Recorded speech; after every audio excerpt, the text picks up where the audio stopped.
What's up, everyone? Okay, we're gonna start the episode.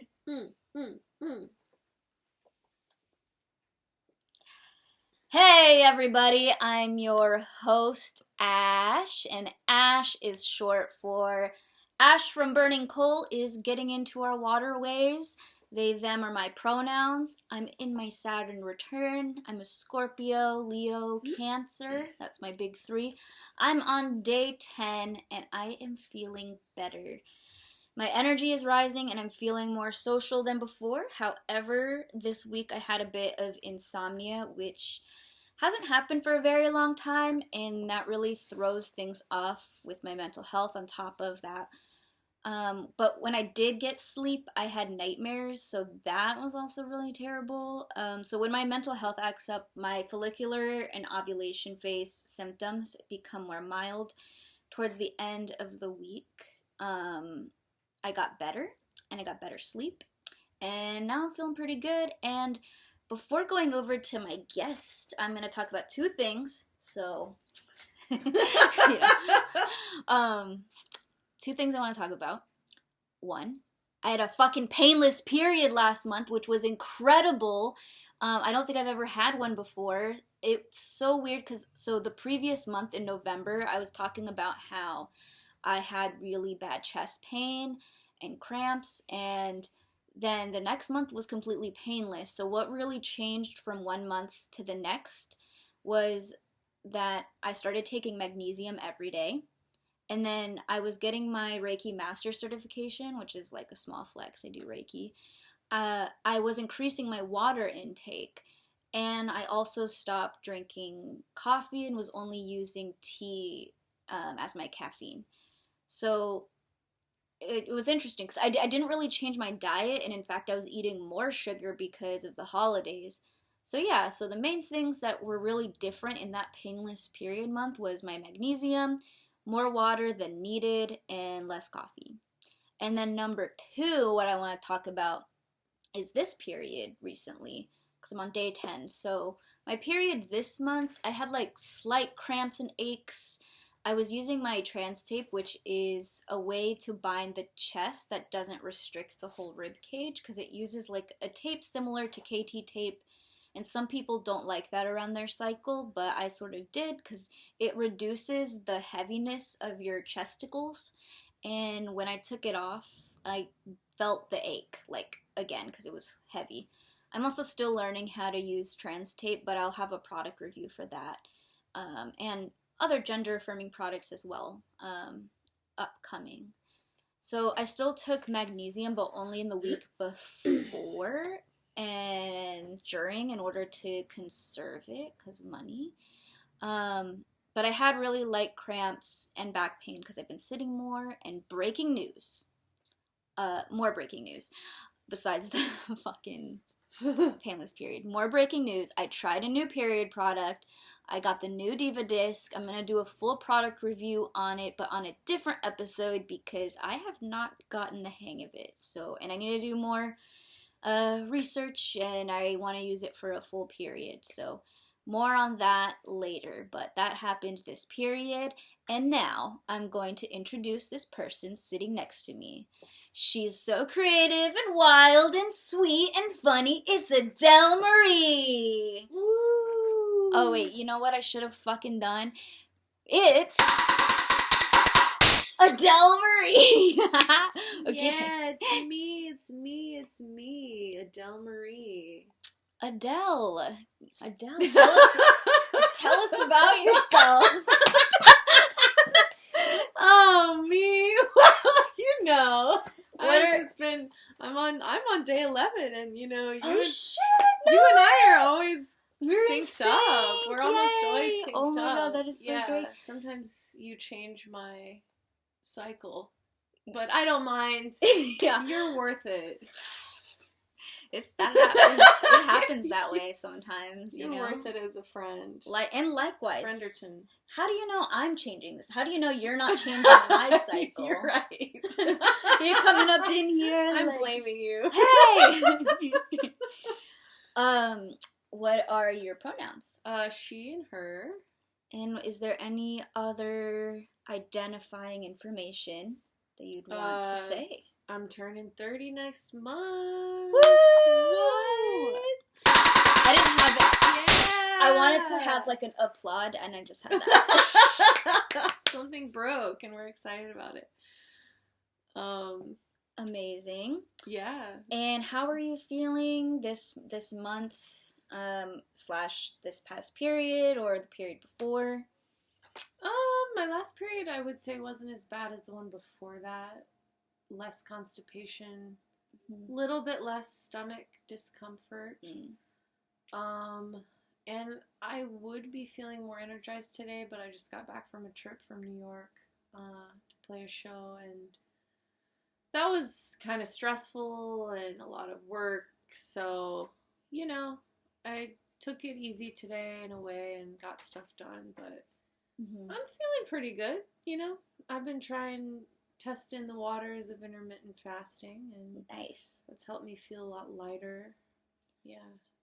Do you think it'll have an effect on your stomach discomfort that you mentioned during menstruation? I believe it will. Sadhguru says that if you do intermittent fasting for like 6 weeks, or maybe it's 6 months, I can't remember what the number was. It's 6. It's something about this big old 6, y'all. Is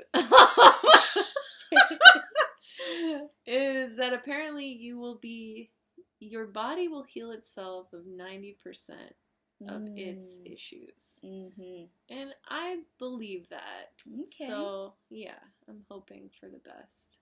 Great. Yeah. Is there anything that makes your, like, pain worse or better?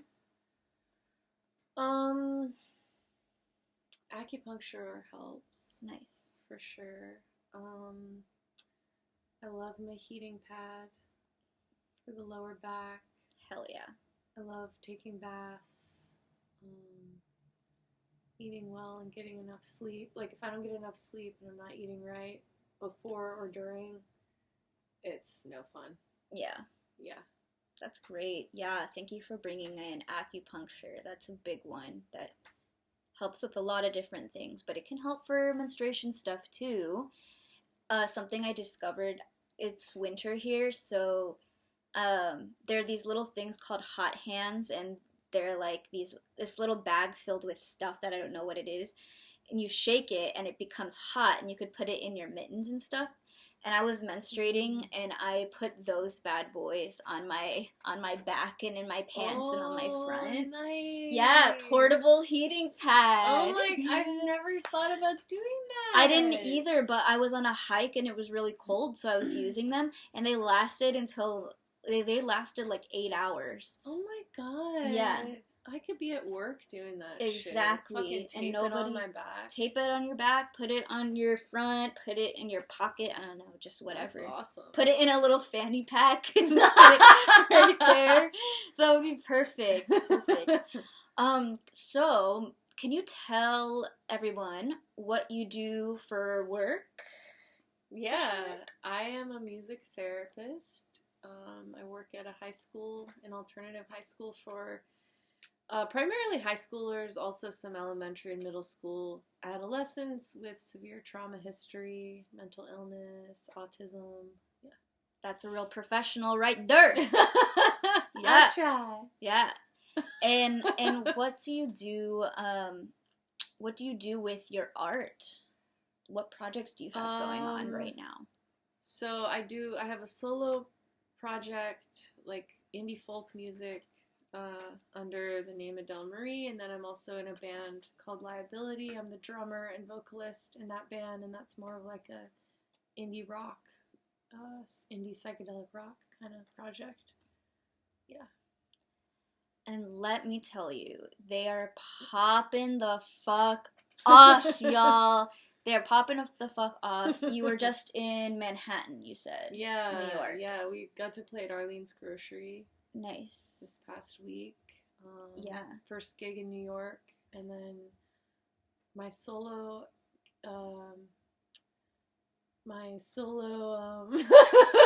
project. Yes.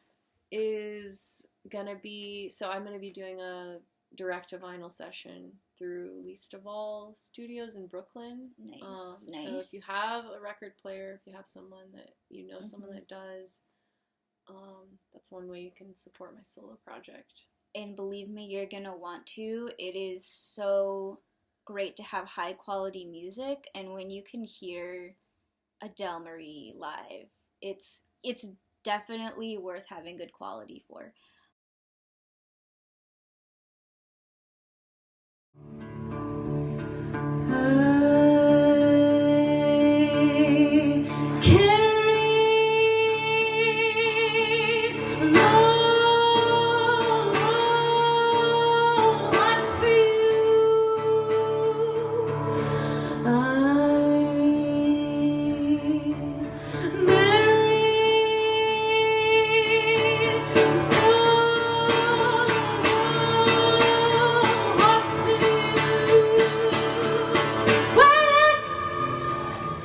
Where can people find your art?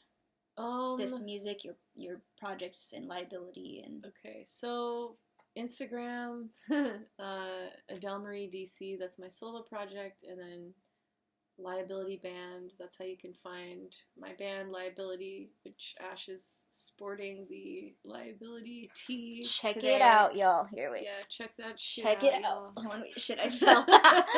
This is the tee. If you're on YouTube, you could see my tee. I cut the sleeves off. You can also see my tea if you're on YouTube. Oh, yeah. But before we spill the tea on menstruation further, you can also check out my album on Bandcamp, or this is for my solo project. Bandcamp, adelemarie.bandcamp.com. Also Spotify, just look up Adele Marie. The album's called What It Was About You.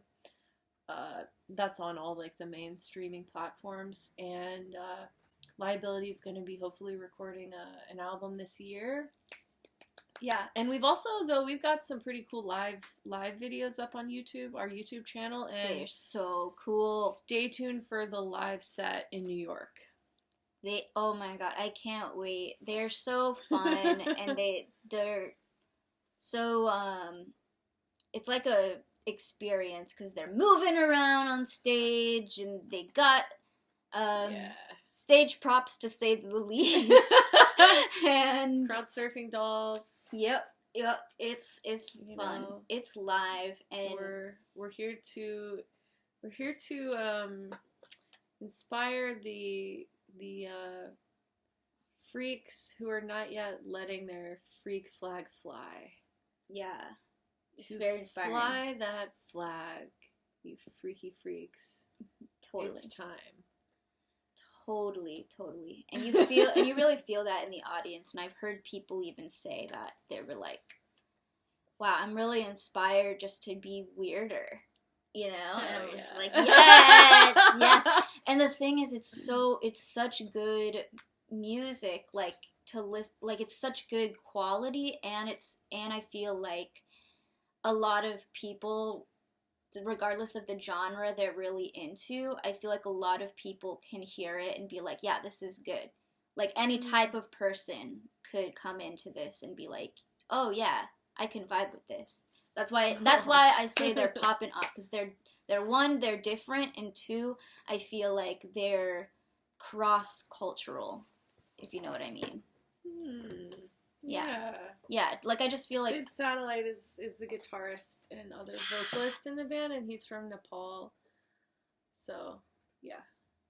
Oh yeah, cross-cultural in that way. I mostly was meaning like if you were like a punker, or if you're like a country kind of person, or if you're like just like you only listen to T Swift. You know what I mean? Like I feel like, you know, but Sid Satellite, also check him out. He's really great. He's got a solo project as well.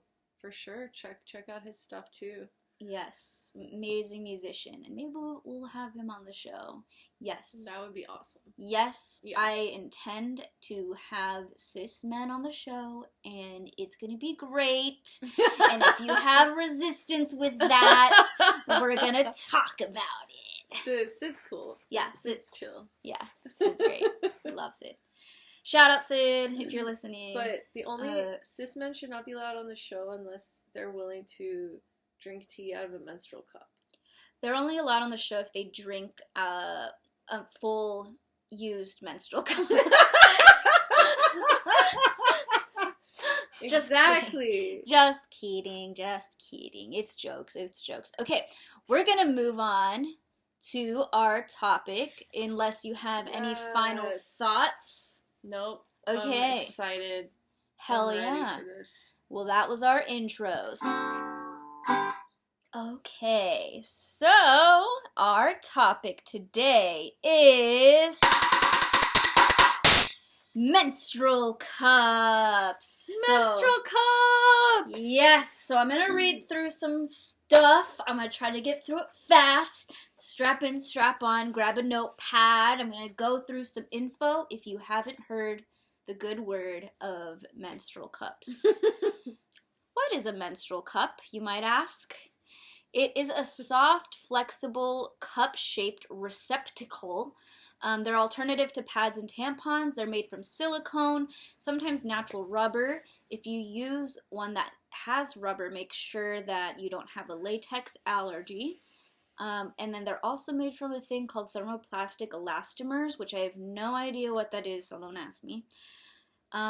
It's also known as TPE. They can last 10 years, but some of them are disposable for one-time use.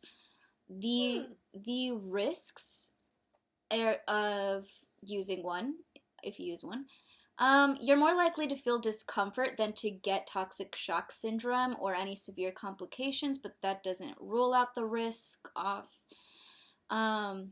Discomfort can be caused by lack of lubrication. Some cups will recommend using a water-based lube during insertion. And then infections like BV or yeast infection are likely to come from using your hands to insert rather than like the product itself. So make sure you wash your hands before insertion and before taking it out.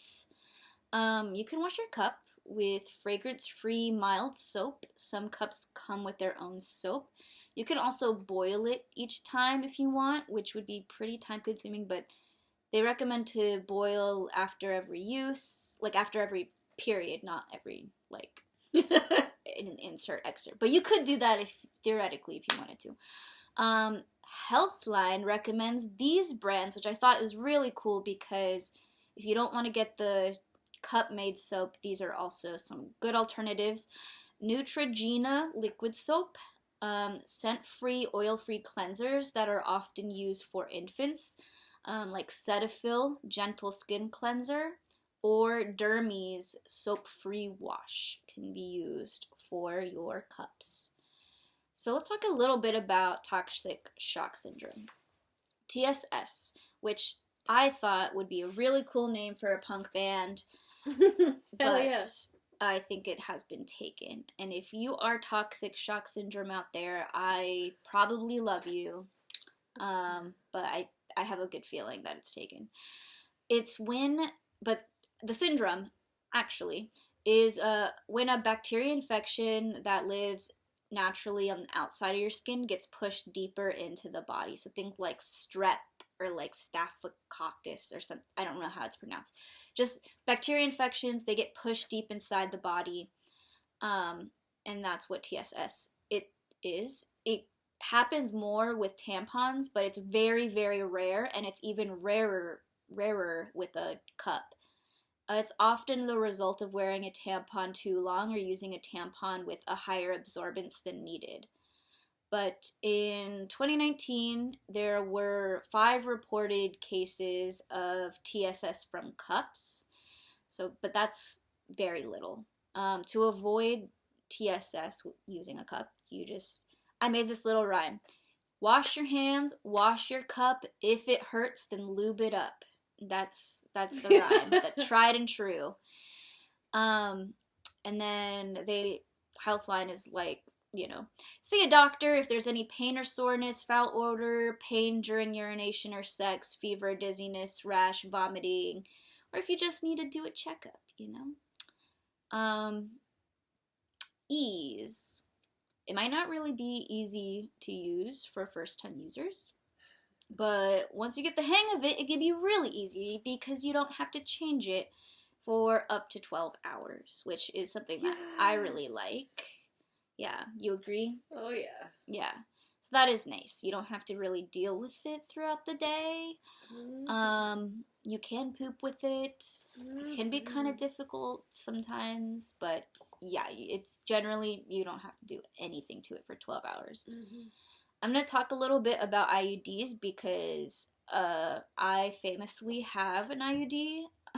It's like my famous thing. So Healthline says that there aren't any large-scale studies about IUD expulsion when the IUD falls out from using a menstrual cup, and that all menstrual products are safe for IUDs. However, there was a case study done by the International Reproductive Health Journal in 2019 that studies 7 cases of people who had IUD expulsion when using a cup, and then 4 of them had gotten their IUDs inserted between 6 weeks to 13 months prior.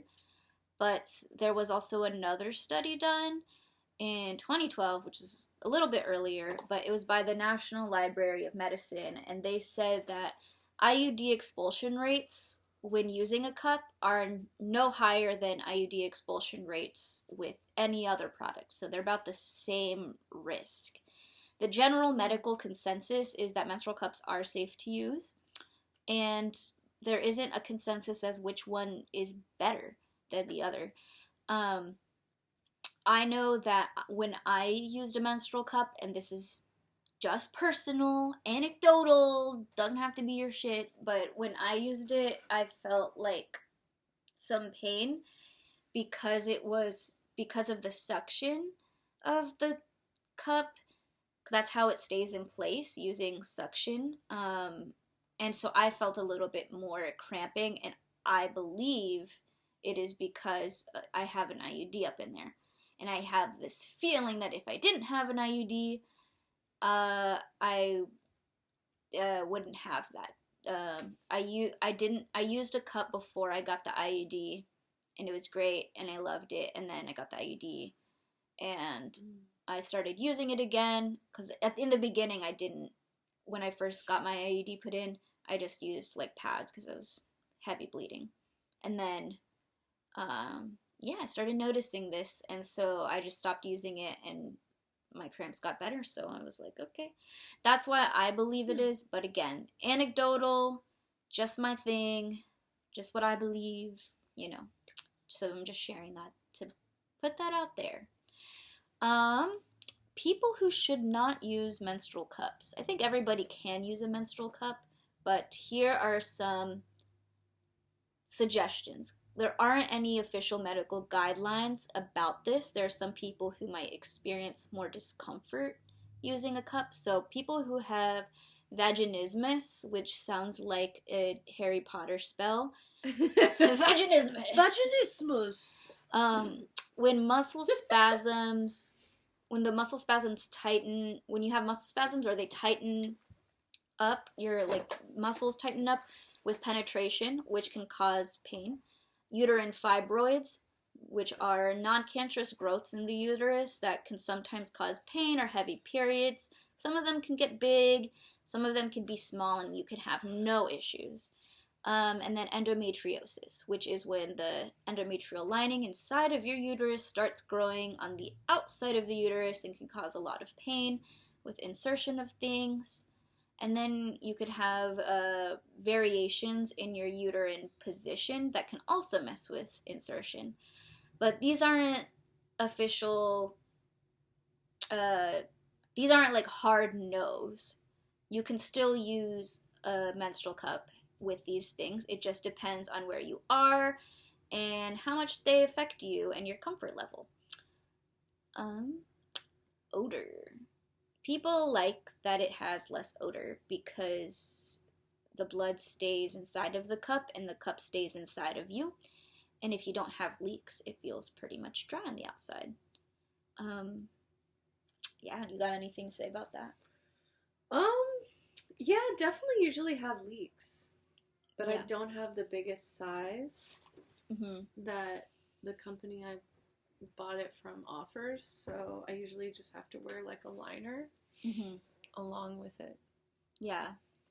I definitely notice more odors when I take it out. But again, that's just when I'm taking it out. Speaking of sizes though, many cups they have a smaller large size, however that can vary as to what that really means. So small sizes range from 35 to 43 millimeters in diameter. And it's often recommended if you haven't had children or vaginally, or if you haven't had penetrative sex. And then large ranges from 43 to 48 millimeters in diameter. So diameter is like around, I don't know. If you see me on camera, I'm holding my hand like this. I'm holding my hand like this. It's like this. This is a small. So that's how big a small is for Diva. But large ranges from 43 to 48 millimeters in diameter. It's recommended if you did have a vaginal birth or if you have a weak pelvic floor. And if you are concerned about the sizes, definitely ask or look up the measurements. Now, on to insertion, because this is kind of the fun part. Insertion. Yes. So you got your cup, you got your lube, and now you got to fold it, and you got to put it inside of you. And there's multiple ways to fold the cup. And it's going to be a little bit difficult for me to describe. I can show the people on YouTubers and try to paint a picture with my words. I'm going to show you the method that I used with this little Diva cup here. It's called the punch down method. So you have a cup, you put your finger on one side of it, and you press it in, and you press it in and down, and it makes a really small, what would you call that? Point. Almost like a cone. Yeah. And this is called the punch down. And then that way it's more like a cone, and it gets bigger as you insert it, and then it pops open like that. Pop. What way do you use? Here, it's washed. Yeah, that's the one I do. I do the like punch that. down. Yeah. What is the other one? So I'll show you these other ones, and we can. I almost would like to try and guess myself. So there's like 8 methods. I don't know. 8? Yep. Oh my god. And if you use any of these methods, that's crazy. Okay. Yeah. M-E or squiggle. Who got time for that? I know. Can I try to make it? Heck? Yeah, try to make it in the squiggle. This is crazy. This thing isn't big enough to do. And plus, why would you not want the point? Right. Like, why would you want the opening to be bigger or as big as it fully can? Right? Origami. That's like almost like this, right? Yeah. Can you show the camera? Yeah. It's like... So you take, like, you flatten it, basically, and you fold one corner down. So, like, if you flatten the cup and you fold one corner down, it does make it... It makes a nicer point, I feel like. But it's a little more intense. This is so much more satisfying. Yeah. To push it in. I just think it's the best way. So, like, number 7, it's like you flatten it, and then it's weird that they call it number 7, but I guess it kind of looks like a 7. It does. Yeah, I guess that makes sense. It's a little bit wider. I think it's so funny that they have so many. And then S is like, wait, you did the S a second ago. I did. I think it's like... I'm an S pro. Oh my god. It's really hard to do an S, and I don't know why you would make it... So basically, again... How do you even hold that? You flatten the cup. Like that. And then you put your fingers on either side of it and push until the top of it is in an S shape. And I'm like, why the fuck would you? Yeah, like you can't even hold that in place long enough to get it inside. I imagine if your name is like Sam and you're like, I really want to put the S inside of it. You're like, S for Sam. Gotta use the Sam. They gotta use the S fold. Or like, yeah, and then if C your name is... or U. And then if your name is M, you want to do the M fold, which is basically the hardest one. Oh my gosh. This should be like in a magician's trick. So the C is more simple. That's the way I learned how to do it. This one? Yeah. And you just fold it down like that, so it looks like a C or a U. And it was difficult to get it in on the first try. And so I had to look up videos to learn how to do the punch down. You need a point. You really need a point. There's one called the diamond, which again just makes it... Yeah, that's a good point. That's a good point. That's perfect. It gets so small with the with the punch down. And then you just try to do the diamond. Oh, fuck. How the hell okay, so you like flatten the top. How does that even help anybody? And then you kind of push it down. What? How do you even maintain the diamond shape while you're inserting it? This is for like only professional menstruators. Yeah. Yeah, basically. Well, yeah, those are the ways, and it's... Juju. Is this, like, are these taught on multiple sites? These different ways? These different ways are taught on multiple sites. I picked this website randomly, but it's a menstrual cup, reusable pad, period underwear site called Juju. So it's another brand that I will review another time. Huh, but they just had this nice little diagram that I thought we could... It can also be like a fidget toy. Imagine being in class and you're like folding your menstrual cup in all these ways and it's like all discolored and because they get stained if they're clear. Yeah. Yeah.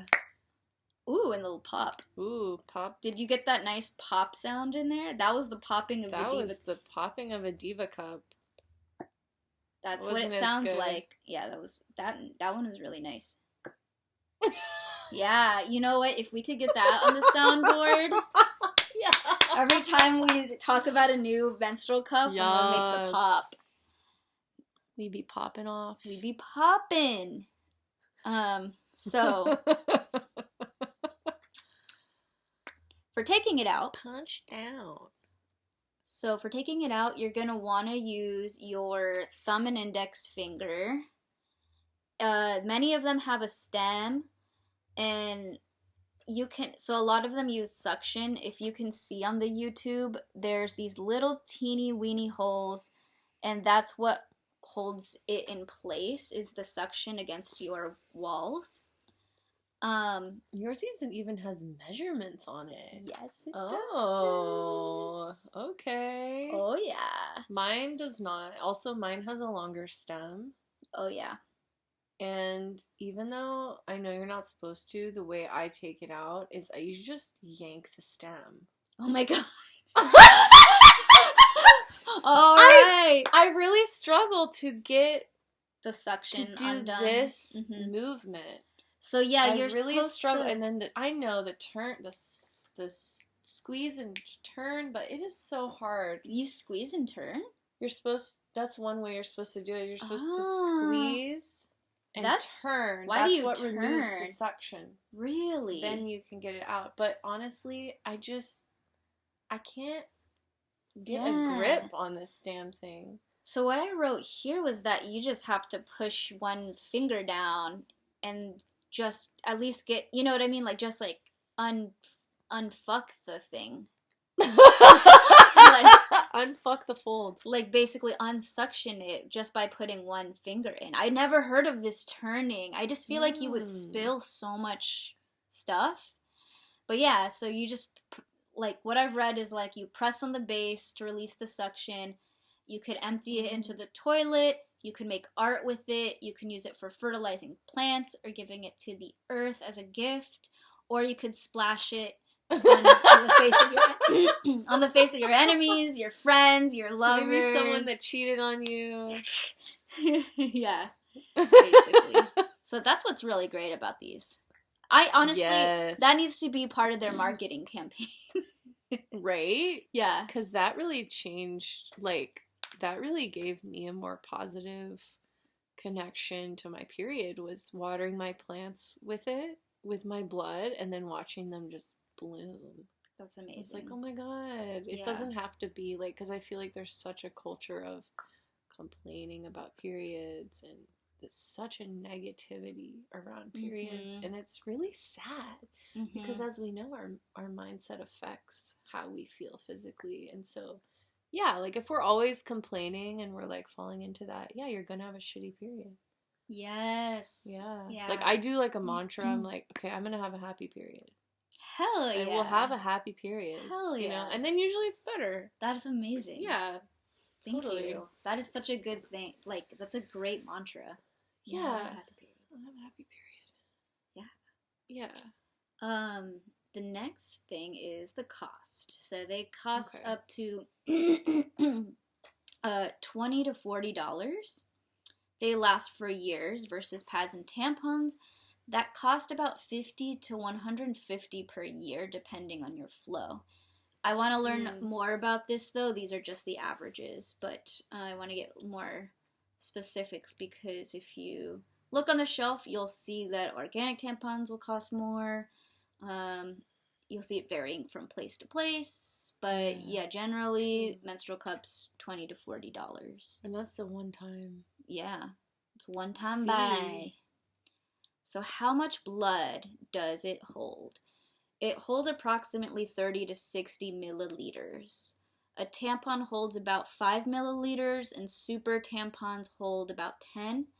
One study in the National Library of Medicine, 1985, shows that menstruation is 36% blood and 64% tissues, lining, blood clots, and mucus.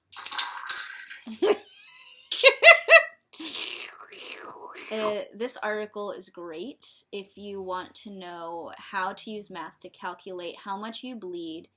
And to be honest, if it works out with my disc, I'm going to figure out how much I bleed. So it's by Healthline, and it talks about how much people bleed and how to use cups, tampons, and underwear to calculate how much you bleed. And tells you how to do the math with the percentages if you just specifically want to know about the blood content, or if you specifically want to learn about the rest of the content, the tissues, the other stuff. So 30 to 60 milliliters is considered normal, but this doesn't include the clots, mucus, lining, tissues. So you might actually collect 120 milliliters of content, but only 36% is blood, and then the other stuff. So it might seem like you're overflowing, but it's just because you have other stuff coming out. It's not clear if the 30 to 60, though, is per day or per cycle. So I'm just thinking, like, if you fill a cup up, that's per day. But I have to do the research on myself. And one thing I want to mention is it's weird to me what's considered quote-unquote normal, because there's so many factors that make you quote-unquote abnormal, that make you bleed more than normal. For example, if you have an IUD, if you have endometriosis, PCOS, pelvic inflammatory disease, fibroids, polyps, adenomyosis, hypothyroidism, bleeding disorders, or even just certain medications, there really isn't a normal, and there's too many factors that makes one abnormal. So which means many bleeders find themselves in this abnormal category, and I think it's pretty ableist, but even more so, I think it's not true that there even is a normal. So yeah, I just want to say people are fucking bleeding. And when people say, like, I bleed through these products, I mean, I feel like that is kind of normal. Like, there's so many things that can happen in a menstruator's life. So if anyone wants to talk with me or go on this journey to measure how much we bleed, let me know. Because, yeah, I'd be interested, just some anecdotal stuff. P.S. They say to eat iron-rich foods to nurture yourself after you bleed, or during your bleed, or before your bleed even. But yeah. Okay. Hell yeah. All right, everyone take a deep breath.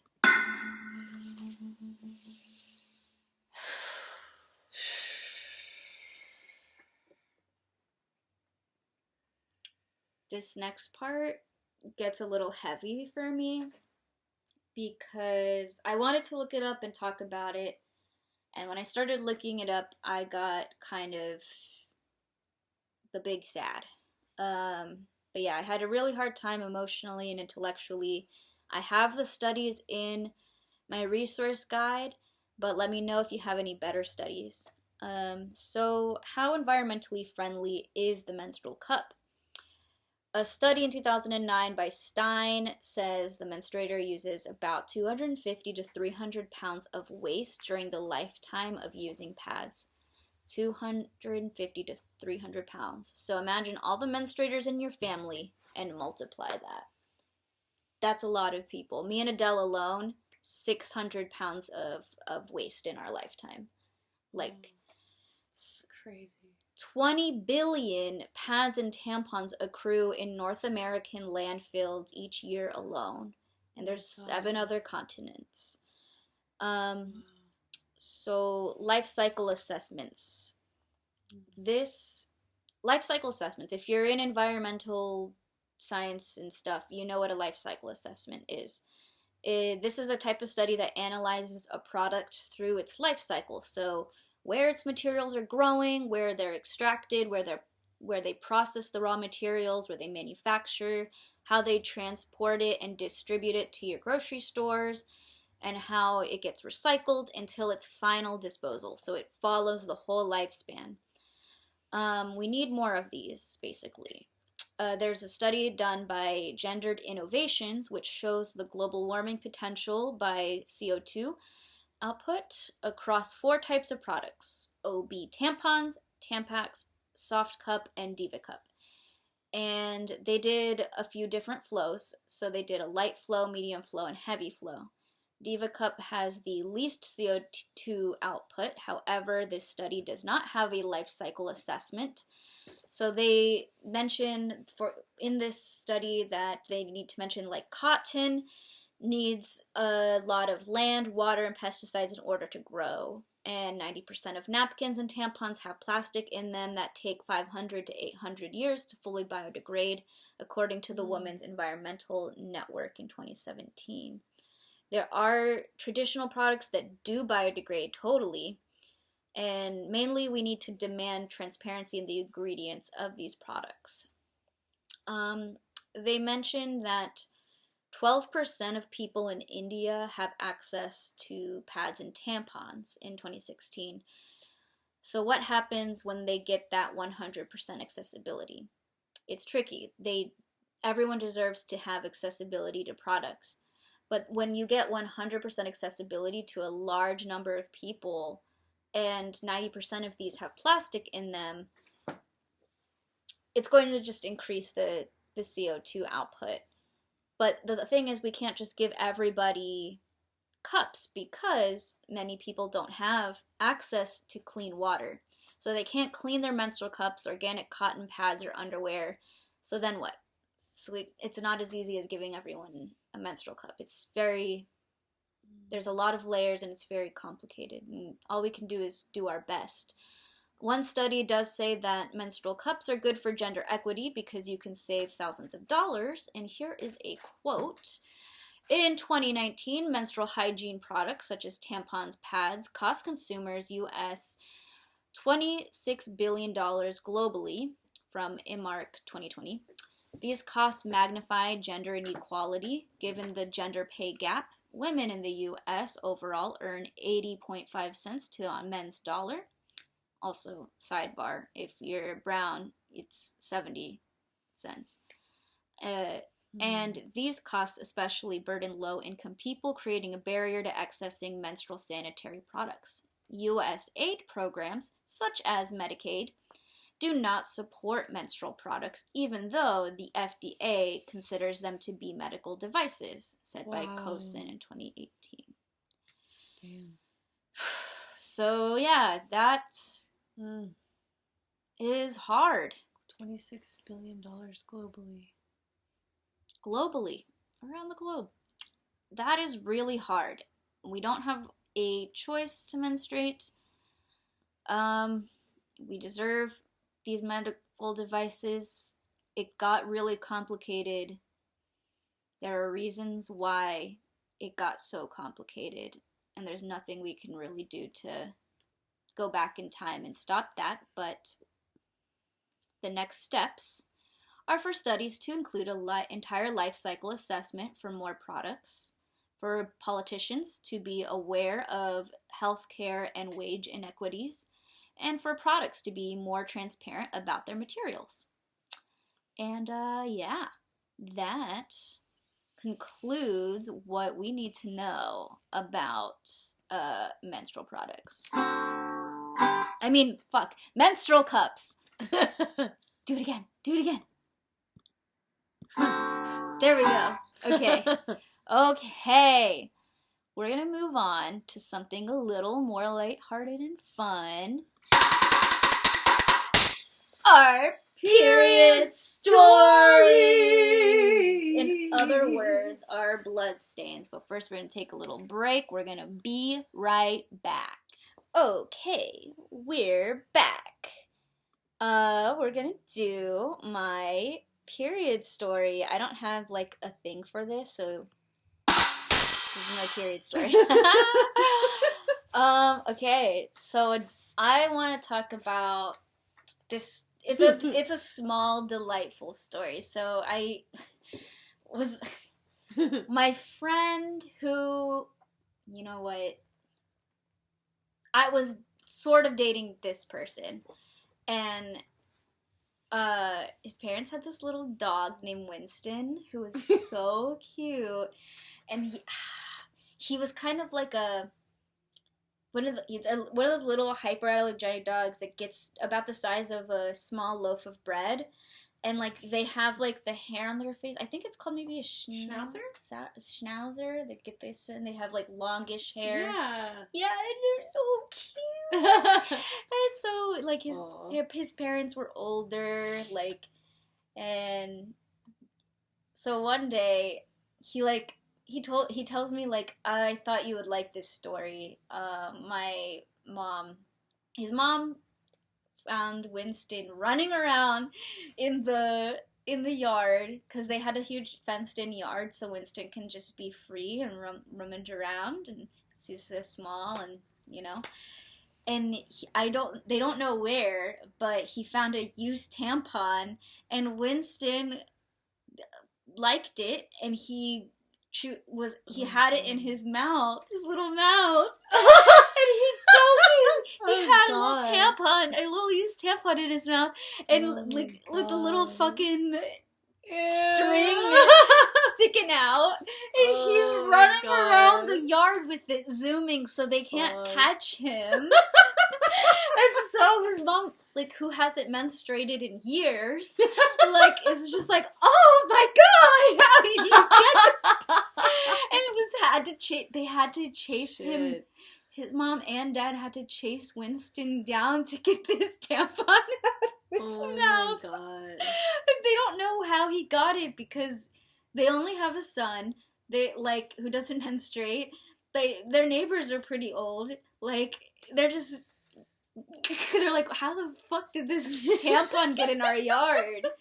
Obviously, it was not, just for the record, I did not leave a tampon there. It wasn't yours. It wasn't mine. It was just the wind or something. The tampon fairy. Yeah, exactly. It was the tampon fairy, or someone was someone was walking down the street and took their tampon and just threw it over the fence or something. But I think dogs like the smell, possibly. That's my perspective. Is like, they kind of are like, oh wow, I can like get the because they always want to smell your butt, your crotch, your whatever. That's how they communicate. Right. for some reason. So I'm sure Winston was like, oh shit, like, what's this? Because yeah, like he didn't even really like play. Like he had a few little toys, and that's the thing, a tampon does kind of look like a little toy, you know. It does. Yeah. Yeah. But yeah, I can only imagine what it was like for his parents to pull it out of his mouth to get it away from him, knowing where it has been. Oh, God. And what Winston would think if he was... I know, Winston! He was such a little Winston. He was such a naive Winston. Yeah, little Winston. He was such a... He had no idea where that tampon had been. Well, you know, he's a dog. He might know. He might have had some idea. I mean, that's kind of like how they know. They're like, ooh, let me smell where your pee has been. A certain place. I bet you anything that person is walking by and he's like, oh yeah, I remember you. Like, you know how dogs are. They're like little detectives. Oh my God. I wonder what Winston could tell us about that person from their tampon. Well, they're very generous in sharing menstrual products. Yeah. Right. They're just very loose with their use of tampons. Or, you know, or a trash can could have blown over. You know how that happens. Coulda, yep. You know, pollution, wind, whatever. But, dang. That's probably the best day of that dog's life. Yeah, I think it was just hilarious because it's such it's such an event. Like you don't think, like, of these dog antics to be that, you know? Right. Like, it was a very rare story. I was just like, that is hilarious. Oh my God. Yeah, I imagine they probably was like, let's get some gloves on. I don't know where this shit's been. Let me open your mouth. Oh, like, dang. you know, I'm glad he didn't swallow it. Me too. Because that would have been really bad because there's microplastics and shit. Not only... He get toxic shock syndrome. Like, poor Winston. Via swallowing a tampon. Winston, why do you have BV? Who knew a dog could get TSS from swallowing a tampon? Yeah. Well, that is my story. That is my period story for this week. That's your story. Is it my turn to tell a story? It's your turn. It's my turn to tell a story. Speak on it. Okay, so the first time I heard about a Diva Cup was referred to as a Diva Cup, not a menstrual cup. A friend at college, we were sitting out on a bench, we were talking about periods, and she told me about the Diva Cup, and I was kind of like, ooh, you know, not like, I was kind of like, uneasy thinking about it. I was like, oh, it's so different. I don't want to see all the blood, you know. But I was, and I was like, do you feel it? She's like, no, like, you don't feel it once it's in. I was like, okay. So was she just like telling you, like, I'm using this thing now, or were you asking? We were like having a period conversation. Oh, cool. You know what I mean? Yeah, like we were like sharing our like struggles and stuff, you know. And I might have mentioned to her that when I wear I didn't like wearing tampons because if I pooped, it would come out. And that is like, I didn't know if I was the only one that was happening to. Oh, you're not the only one. But that was so annoying. Yeah. Just so, I mean, you already have to change your tampon. Like, I mean, I used to change it like at least every 4 hours because I was scared of getting toxic shock syndrome. But I feel like I might have said that, and then she might have been like, oh, we'll try the Diva Cup, you know. Cool. Anyway, I didn't actually try it because, see, like, I didn't want to buy it because I didn't want to buy something I didn't know I was going to like. Yeah, you know? That's the risk of it. You know? Yeah. So, anyway, I can't return it. Yeah, exactly. Yeah. You bring, like, a bloody Diva Cup back, yeah. Like, I had another friend who we were, you know, talking about periods. And she actually let me borrow her menstrual cup. Whoa. After it had been boiled. Okay, that's good. That's good. You know, you're not like in the stall. We weren't like blood siblings. Well, like now you might be. Like, it's not like she took it out and she just like was like, okay, you got to put it in you now, and now it's like initiation. Now we're like tied by our blood and mucus and linings. No, that's super nasty. Yum. She definitely boiled that shit. That's good. And that's good to hear. I was like, all right, because she was just raving about it. She's like, Adele, you see that plant over there? I have never seen it blossom until I fed it my blood. Oh. I was like, wow, okay, that's really cool. That is really cool. So it was a lunette cup. I have a question. Yeah. How many people do you think she let use her diva cup? Oh my god. Her menstrual cup. Turns out I was the 20th. Because I'm just like thinking, oh my like, god, that's she's so just like, funny. you gotta try it.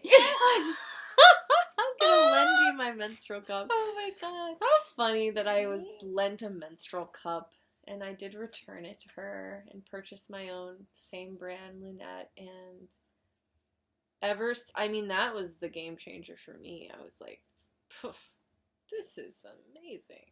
Yeah. Best invention ever. Hell yeah. Makes my period so much easier, not having to worry about bringing pads and changing the tampons, blah, blah, blah. So, yeah. And I do give my plants my blood now, and there's a friend of mine who actually wants my blood for their plants. Yeah. And it makes me feel like, I'm like, okay, so I have the power. You do. This person is a plant person. You got that good fertilizer. You got that good fertilizer. I'm like, yeah. oh, okay, this is like a positive thing. Yeah. Positive spin on periods, and that feels really empowering and grounding to me. And hey, my plants are like beautiful now that attest. I have given them my blood, so they're just blood hungry little They're- pothos. No, seriously, your apartment looks so like a little garden. Oh, it's gorgeous. Thank you. Yeah, seriously. Yeah, plants are great. Amazing.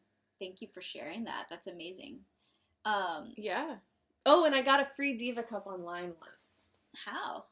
I found this ad, and it was like, you can get a free Diva cup. It wasn't a Diva. You know how people say Diva cup. It was a menstrual cup of a different brand, but I don't know why. It was just some kind of promotion they had going, Cool. And so I got it in the mail, and it was horrible. It was not anything like the lunette cup. What was it like? It just was not comfortable. Was it hard? Soft? It was soft, weird? But you could feel it inside of you. Was it big? It was normal size like that. It looked actually a lot like this one. But, I was like, oh, okay, so this is something that you have to invest a little bit. Like, the lunette cups, I think it was like $30, and it was definitely worth it, because you can tell when it's a quality cup. I bet that's why they were giving it for free. Yeah. Yeah, they were like, we got a bad batch. I know, I'm so cheap. I'm like, I wonder, give it to me for free. I wonder if it was made out of a different substance, because you're usually made out of silicone, but like I was saying before, they can be made out of rubber or the other thing. I don't know. Yeah, it probably was. It was not. Yeah. Yeah. Interesting. And it was also clear. And I just don't prefer the clear ones. What color is yours? Mine's pink. Cute. And it also comes in a cute little bag that says, I think I lost it. It's such a cute, it says something like, I love, periods are cool. That's what it says. Periods are cool. Yeah. That's adorable. Yeah. That's adorable. It's a cute bag. Nice. That's amazing. Great. Anything else? No. Okay. I think I'm good. Word. Nice story. That was a beautiful story. Thank you so much. Um, that's the end of our storytelling. That's the end of our bloodstains. Yeah. We're going to take a quick break, and then we're going to tell you what product we're going to review. It's going to be awesome. Okay.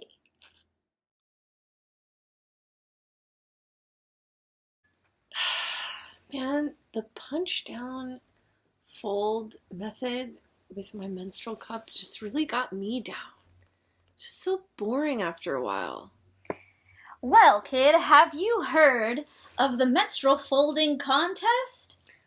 No. Well, let me tell you, there are 500 ways to fold a menstrual cup. So you've heard of your typical punch down method. You might even know about the S-curve method. Heard about it. Well, did you know you can also fold this into a little paper crane and stuff it in there? Ooh, how exotic. That sounds exciting. Yeah, some of the other ways you can fold it is by folding it into a little envelope, mailing it to yourself, and then a little postal worker will insert it for you. Oh, personal insertion. Personal insertion. You could get really scientific with it, and you could use the circumference of pi, or you can use the Fibonacci sequence to fold it in upon itself multiple times, representing eternity, and then you could get it into yourself at the angle of 90 degrees, and it'll turn your period blue. Oh my god. Yeah. Do they have classes on this to prepare for the contest? We've got classes, we've got resources, but ultimately you're going to want to join this contest because the first prize is a lifetime supply of menstrual products. Oh my god. Which is basically one Diva cup. Perfect. Yeah. So some of the other ways you can fold it is you could simply crumple it up and shove it into yourself. But if you want to be cool, you're going to figure out how to fold this thing. I think I want to be cool. How are you going to fold it? I think I might do like a slinky kind of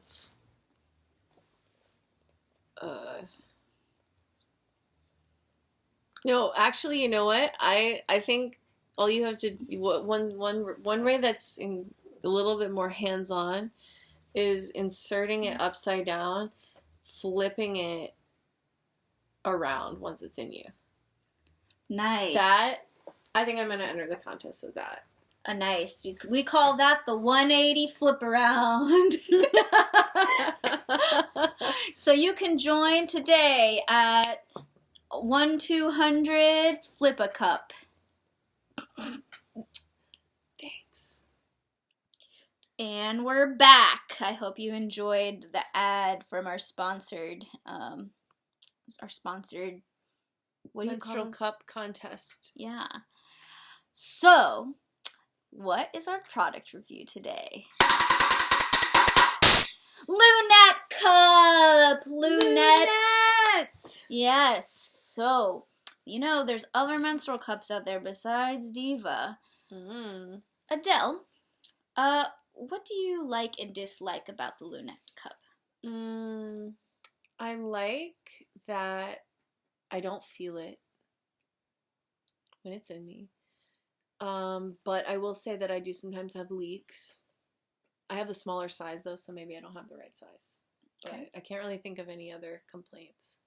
And would you like to and I like that it has a long stem. Nice. That's great. And it has the grippers on the stem. Nice.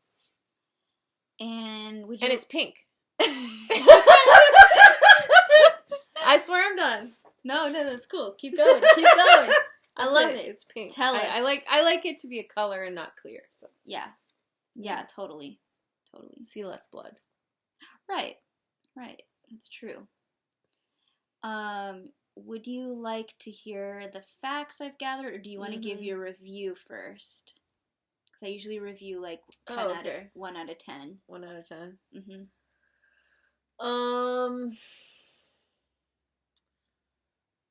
Well, I mean, comparing it to that other really bad one I tried, I'm I'm gonna give it a 10 out of 10.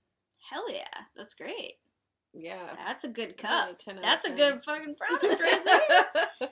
Hell yeah. 10 out of 10. So I'm going to tell you a little bit more about the company Lunette and about their products. So, Lunette Cup is a company that makes menstrual cups, vulva skincare products like wipes and cleansers, and sex toys. That's right, Ooh, they got I didn't know they sex made sex toys. toys. They do. Wow. Yeah, check it out. That's cool. The menstrual cup is produced in Finland in an office that is powered by renewable energy.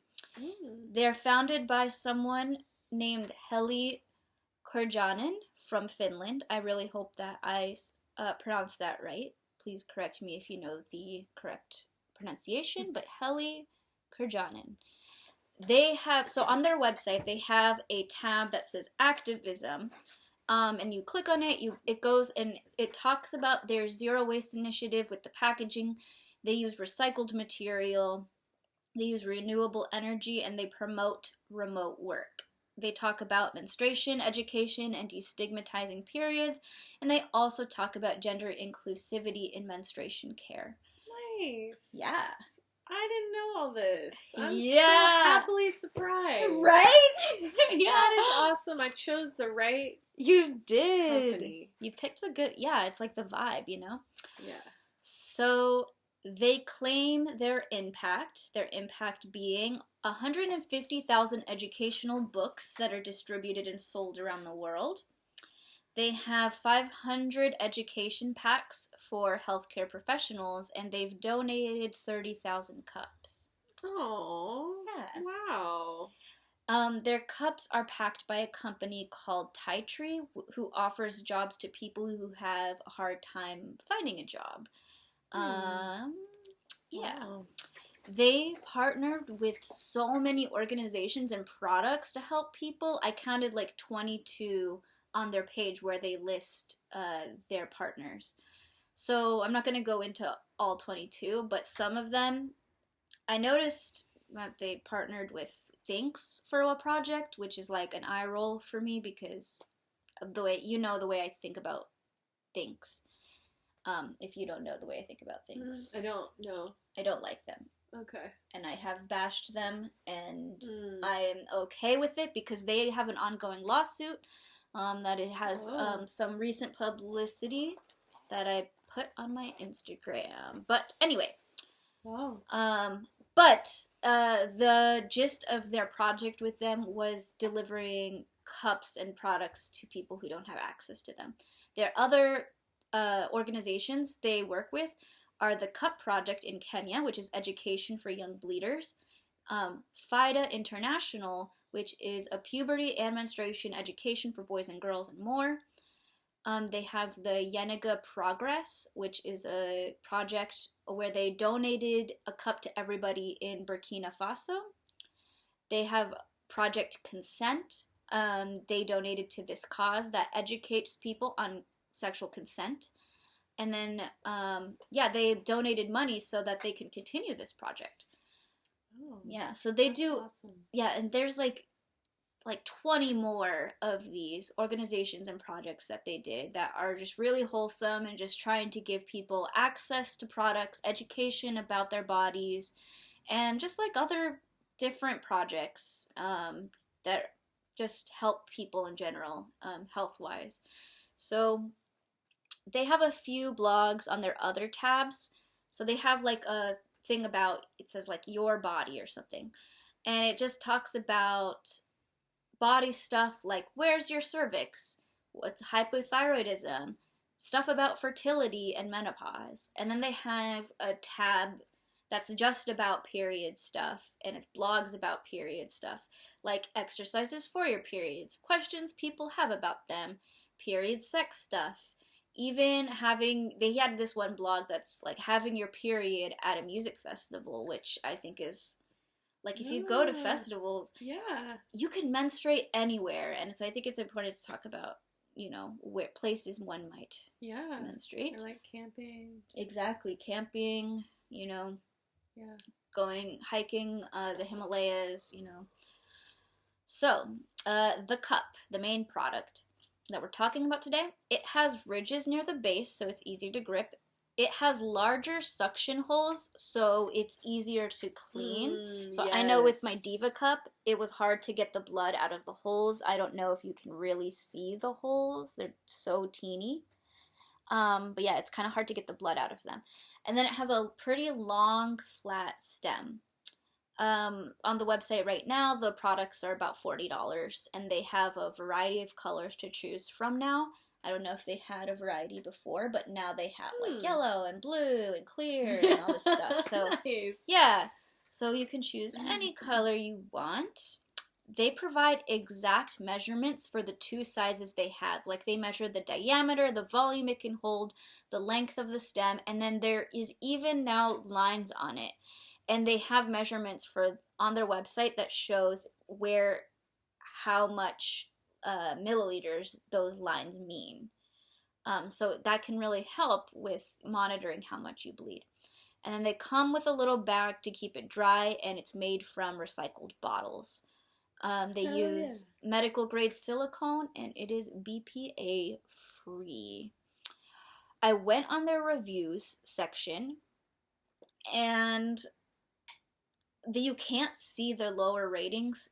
Most things you can like choose how you see the ratings, like highest to lowest, lowest to highest, newest to oldest, or oldest to newest. You can only see the ratings from highest to lowest, and I went all the way to page 126, and I'm still on 5-star reviews. So that's kind of telling you something. Wow. Yeah. So my reviews of this product was 9 out of 10. I literally was looking for something wrong with this company. And it almost bothers me that I didn't, but it's a good company. It's sustainable, it's inclusive, it's charitable, it's transparent. I gave it a 9 out of 10 because I think it could have more studies about the materials they used. They had one study by one researcher that tested Lunette and different cups. I think they should have more. A lot of people get their Okotex rating on when they have chemical-free products, just to show that they tested it, and they tested it multiple times with different partners. So that's just like a small thing. They partnered with things. I'm not holding that against them because I get it. They are a successful business and not everybody knew about the chemicals that was in them. I also think the price could be lower, but I do understand why it is high. Everybody loves this cup. It's very comfortable. It's accessible. And so I get it. And you get it for a lifetime. My thing is that I want these cups to be more accessible, but it sounds like they do, like Lunette does, a lot of charity to try to make it accessible. So yeah, 9 out of 10, would recommend. I might get one myself. Yeah. You're welcome to borrow mine anytime. Yeah, thanks, pal. Just share cups. I'm a real friend. I let my friends borrow my menstrual cup. Oh yeah. That's a beautiful thing. But also probably, keep that close. Don't just share it out. You can get some things that way. You know what I mean? Yeah. Yeah. So Adele, what is your rating now? Knowing all of this stuff. I think I'm gonna keep mine at a 10 out of 10. Hell yeah. Honestly, I mean, if I had others to compare, who knows? I might bring down that score, but right now, I think it's a 10 out of 10. Great. Yeah, great product. Yeah.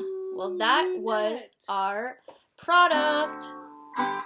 Yes. All right, we're going to take a quick break, and we'll be right back with what we're going to learn about menstruation history. All right, everybody. It's time for some menstruation history. So, we're going to do some menstruation history on today's theme of the day is the menstruation cup. And yeah. the history of the menstruation cup. So there was this prototype design made by a man in Chicago in 1867. It is a drawing. The design is a loose kind of cup shape. It looks like a little sack that's held by a wire, and then that wire comes out of you and is hooked onto a belt that goes around your waist. Now, at that time in 1867, there were similar devices to this prototype in order to hold the uterus in place when it prolapsed. And the way they did that was like there was a similar item, but it was a little bit firmer and it was a little more cup looking, but very small, and it would just kind of gently hold your shit in place from falling out. I'm going to show you the picture, and you can also paint a picture with your words. Not this one. Not this one. This one of what you're seeing here. It looks like a menstrual chastity belt. Yeah. I was describing it as a condom that's on a leash that is attached to your waist by a belt. It looks like one of those like wrestler. A wrestler belt. Yeah. You know, like, check me out. Yes. I'm menstruating. Right, yes. November 12th, 1867. It's a Virgo. Wow. Or it's a Scorpio. Scorpio sack. Yeah, the Scorpio. And then this is the prolapse thing. To help you stay in place. Can you imagine wearing that? I like that they put hair in it. Oh my, yeah. Very That's great. realistic. But yeah, that just like holds it in place. So that was the earliest patent. I don't think it came out then. There were similar things going on that were for other medical reasons. And then what happened was somebody named Leona Chalmers made the first modern patent in 1937, and we thank you, Leona. Thanks, Leona. We love you, Leona. Shout out, Leona. If you're still kicking, we love you. So, Leona's cup was called the Tacit, which is very cute. Tacit. It started in 1937, around the same time the tampons were manufactured. So both were met with similar resistance because people didn't want to stick their fingers in their vaginas. So Leona meant for the cup to be made out of vulcanized rubber, which is a weird way to say rubber, but vulcanized rubber. Around World War II, there was a shortage of rubber, and that made the company kind of disappear for a little bit, and then it reemerged in the 1950s after the war was done. But yeah, there was a lot of resistance to the cup because it was hard and heavy, and it was at a time when menstruation products used femininity, and they still do, to be honest, to sell things, to make them seem dainty and not messy, and to like really avoid sex appeal, because women are supposed to put things in there and want to put things in there, and yeah. And I personally like that things like the disc and the cup aim to make period sex more accessible, and that we can confront our messiness through these products and embrace our vaginal mucus, basically by like looking at it and seeing it for what it is. But alas, it was a time where there was a lot of shame. There still is a lot of shame, but there was a lot more shame back then. They didn't want to use tampons. They didn't want to use menstrual cups. They barely wanted to use Kotex. They barely wanted to say the name Kotex, like, at the time. So sad. Yeah. Their ad was, now a better way. Tacet. Not a tampon, not a napkin. And that's all it said. That's all it said. And they had this billboard in Times Square but not without resistance. Newspapers wouldn't let them use words like vagina or vaginitis, and an advertising association tried to get them to take that billboard down. And then it's just wild. The Tasset disappeared in 1963 because it wasn't profitable. In fact, they owed their advertisers $1 million by the end of their term with it. So, yeah. Then the Tasset, they reemerged in 1970 with a rebrand called the Tassaway. The Castaway. Yeah, Castaway. Castaway, a difficult period with Tassaway. Yeah, oh my god, they could have totally used that. It's a disposable cup, so their whole thing was like, you only need 6 for a whole period. That was their rebrand, which made it seem cleaner because the users didn't want to wash the cup. And yeah, that's what about, like, the information about toxic shock syndrome was emerging around them, so people were really worried about that with the, using the one cup and reinserting it. But yeah, I feel like if you use a disposable cup, you still want to dump the blood out and then throw it away. Because, I don't know, I just feel like in my mind, like, if I take it out and throw it away, it's going to create more smell, Unless you're really bagging it up and throwing it away. Yeah, because the pad absorbs, and so does a tampon. Right. But if you're just throwing blood in your trash can. Right, with a little, so I don't know, I feel like that would be more, but it worked. People liked that way better. But then there were some fraudulent claims and drama regarding the shareholders for this company, Tassaway.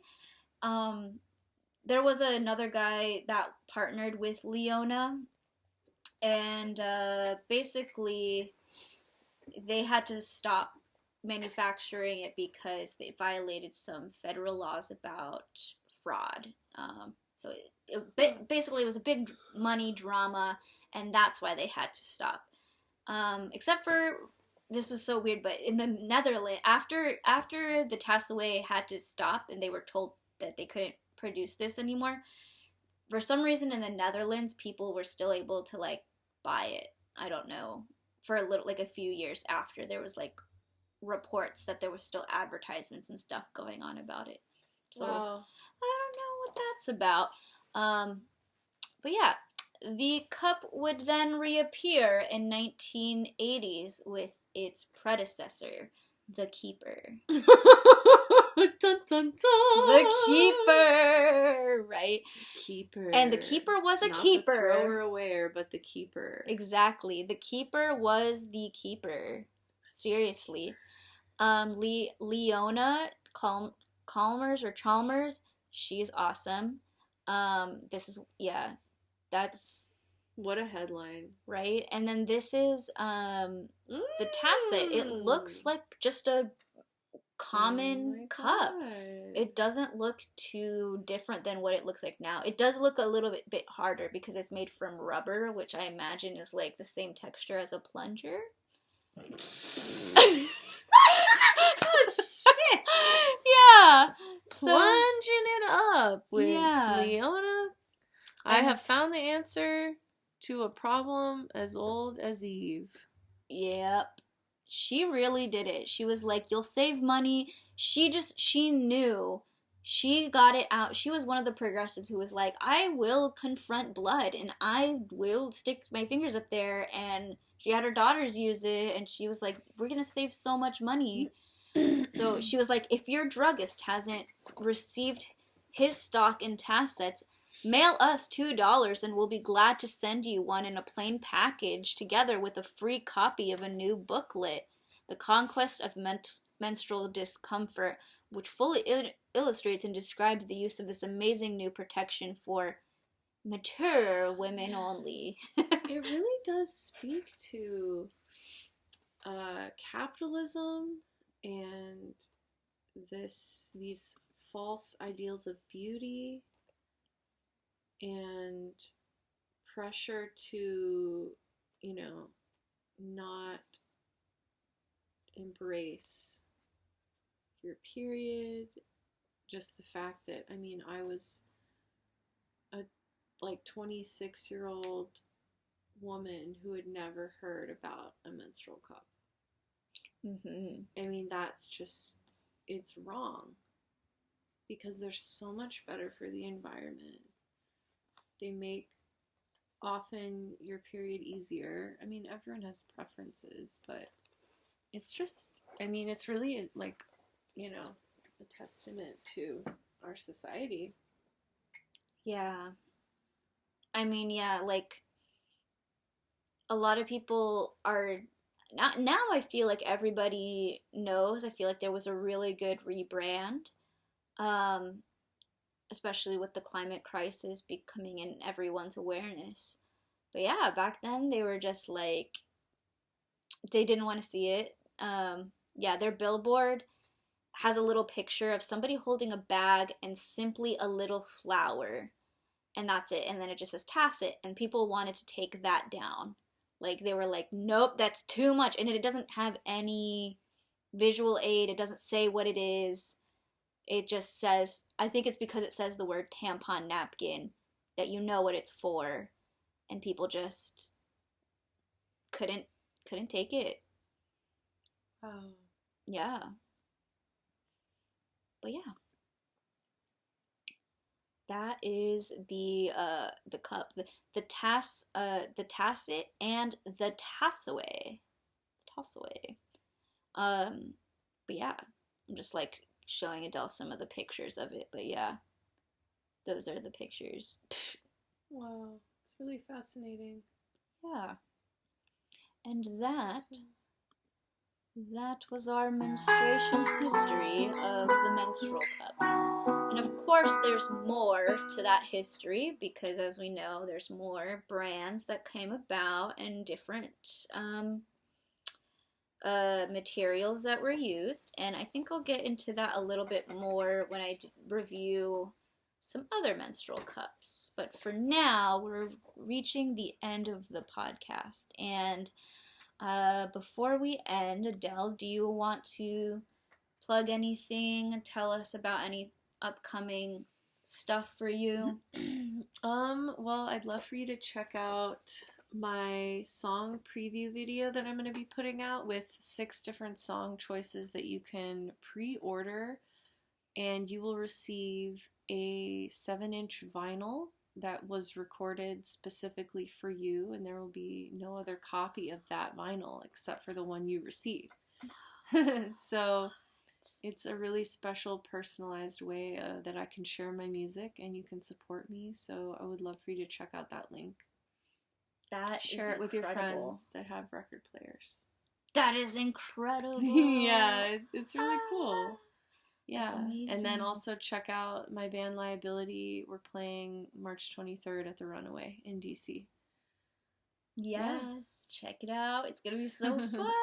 Yes. And go to my resource guide for more info and shit. It's great. I have organized it, and you could comment on things if you want to add something or if you didn't like something. I try to keep it mainly gender inclusive, and that's one of the things I like to promote, is that I, other than the menstruation history, when talking about stuff in history, I try to keep it I don't know, inclusive for all my NBs and trans siblings out there. But go to that guide. There's lots of stuff on there, and all of the studies that were said today are also in there. So yeah, if you want to check those out. Yay. Thanks so much, Ash, for having me. Thanks so for being welcome. Such an empowering person to me and other bleeders, and for just being a really bright light. Yeah. Thank you so much. Yeah, and sharing your knowledge and inspiring other people to want to learn more about this stuff. And just, getting rid of some stigma. Like, Yeah. And you should be able to talk about this shit. Yes. So, hell yeah. Thank you. This is important stuff. Thank you. Thank you for supporting me and getting the word out. Appreciate it. Yeah. Yeah. Hell yeah. All right, y'all. End of pod. Woo! Okay, bye.